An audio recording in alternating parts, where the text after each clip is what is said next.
Tissues, the building blocks of life, part 2. Now here we are going to discuss about conducting tissues. So what are these conducting tissues? These conducting tissues are complex permanent tissues. So what are complex permanent tissues? So complex permanent tissues generally they are made up of like more than one type of cell. So they are complex, right? So which work in close coordination with each other. So they are working close coordination with each other, and the main two types of complex tissues in vascular plants are xylem and phloem. So these are the main two types of complex tissues. So they are xylem and phloem. So let us study in detail structure of xylem and phloem. Now see, what is xylem? Xylem, we have told in the previous slide also, it is a complex tissue. It forms a part of vascular bundle. So it is forming a part of vascular bundle. What is it helping in? The main function is the conduction of water and minerals. Now it is also providing mechanical support to the plants. So it is also providing mechanical support to the plants, and xylem cells are always, they are thick walls. So if you see here also, these are thick walls. Xylem cells are thick walled. And the old xylem tissue, which is very old xylem tissue, it forms the wood and does not conduct water or minerals. So old xylem tissue, it will not, it will be it is actually, it forms the wood. So old xylem tissue forms the wood, it forms the wood, and it doesn't conduct water or minerals. It forms wood and it's not conducting water or minerals. Now we are going to discuss about the four different types of cells, that is the xylem vessels, the tracheids, the xylem fibers, and the xylem parenchyma. So xylem fibers, xylem parenchyma, xylem vessels, and tracheids, of which the only living component is the xylem parenchyma. It is only the living the component of the xylem tissue. Other all three are dead components, like the xylem vessels, the tracheids, the xylem fibers. All are dead components. They are not at all living components of xylem tissue. Now in this slide, let us concentrate on the types of the xylem cells, the different types of xylem cells. Now first we are going to discuss about the xylem vessels and tracheids. Now if you look here, you can see the xylem vessel here and the tracheids here. Okay. So these are long, now tracheids are long tube-like structure, whereas the vessel is also a tube-like structure with hard and thick cell walls. So these cell walls are hard and thick. Okay, it is hard and thick cell wall they are having. So these are all elongated cells, and their transverse wall, what they are doing, when there is a continuous transport of water, they get dissolved. They help in the upward movement of water, whereas from the roots to the aerial parts of the plant. So what these vessels are doing, they are actually for the upward movement from the roots to the leaves, upward movements of water. So they are helping in the upward movement of water from roots. Okay, is it clear? So both upward and downward movements of the water and minerals are happening with the help of these vessels, xylem vessels. Now xylem fibers, what are these xylem fibers? See, you can see here these elongated cells, these are xylem fibers which are mainly present in dicot plants. Where are they present? They are mainly present in dicot plants, and they provide mechanical support or mechanical strength to the plant body. Now, as I have told in the previous slide also, that xylem parenchyma are the only living components of xylem which are concerned with the storage of food. So the living component of xylem, that is the xylem parenchyma, they store food. So what is their function? They store food for future use of the plant.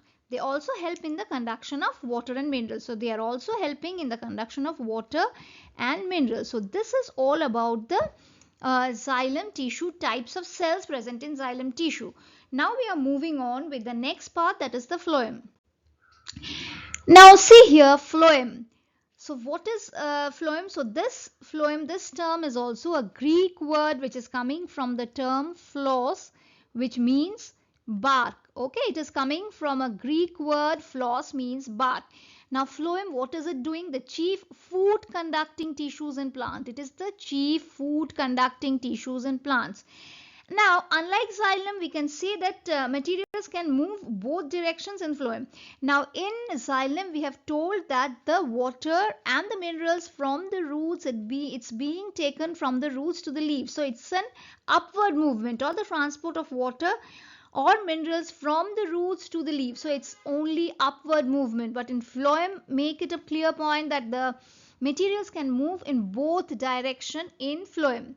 So both upward and downward movements of food, whatever is prepared in the leaves, and it is taken to other parts of the plant. So the food is being distributed to different parts of the plant by both upward and downward movement with the help of these phloem tissues. Now what are the basic components? Now we are going to discuss about that. First one is the sieve tube, next is the companion cell, the third one is the phloem parenchyma, and the fourth one is the phloem fibers. So except phloem fibers here, which are dead, all other members of phloem tissue are living. So in xylem, just try to recall a bit. In the previous slide, I told that only the xylem parenchyma was the living component. Other than that, xylem fibers, xylem vessels and tracheids all were non-living component. But in phloem, it's only the phloem fibers which is dead. This is dead part, whereas the sieve tubes, the companion cells and the phloem parenchyma all are living part. So it is all are living. Now here you see this image you follow. So the sieve tube, it is elongated. It is an elongated tubular conducting channel. This is the sieve tube. Now it is mainly placed end to end. So this tube is placed end to end and the sieve plates are connecting the sieve tubes. Just follow the diagram which have been labeled here. So the sieve tube member, the sieve plates are just connecting the protoplasts to the adjacent sieve tube members. Now next comes the companion cell. So this is the companion cell which is lying on the both sides of the sieve tube. So they are lying on the both sides of the sieve tube and they are closely associated with them. They help in sieve tube in the conduction of water. Is it clear? So they are helping in the conduction of water. And next comes the phloem parenchyma, which are ordinary living parenchyma cells with phloem, and they store food. So what they are doing, this phloem parenchyma, they are ordinary cells which are storing food for the future use. And then comes the phloem fibers, which are the dead part. So if you go to the previous, just check with the previous slide, I have given the diagram of the phloem fiber there. There are dead sclerenchyma cells and they provide the mechanical support. So these fibers, they provide mechanical support to the cells. Okay, is it clear? They are providing mechanical support and strength, and the textile fibers of this flax, hemp and jute are all phloem fibers. So this jute fibers, this hemp and this flax are all phloem fibers.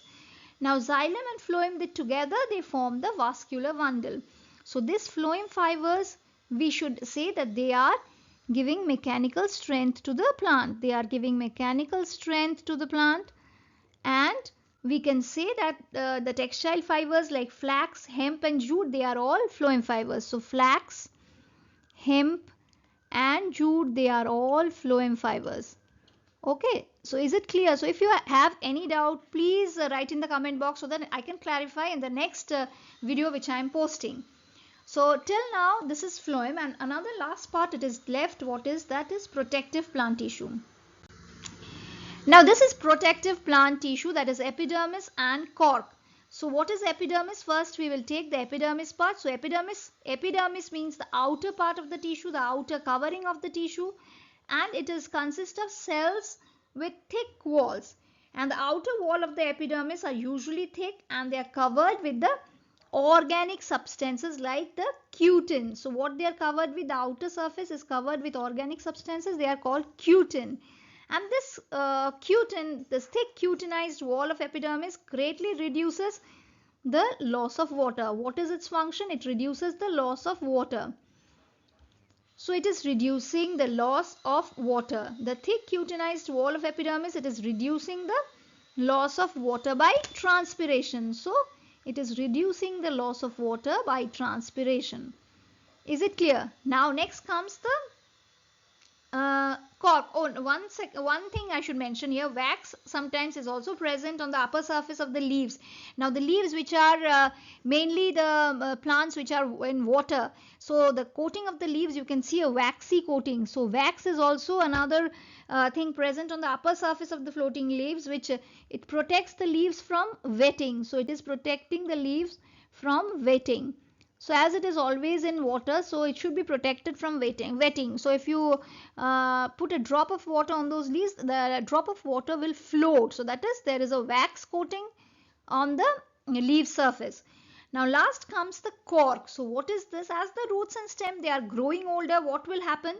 The protective tissues in the peripheral region, they undergo changes and they become cork cells. They become hard, they become woody in nature. So what is cork? So cork is actually, cork in mature woody stem is actually a dead, thick-walled and highly suberized cells.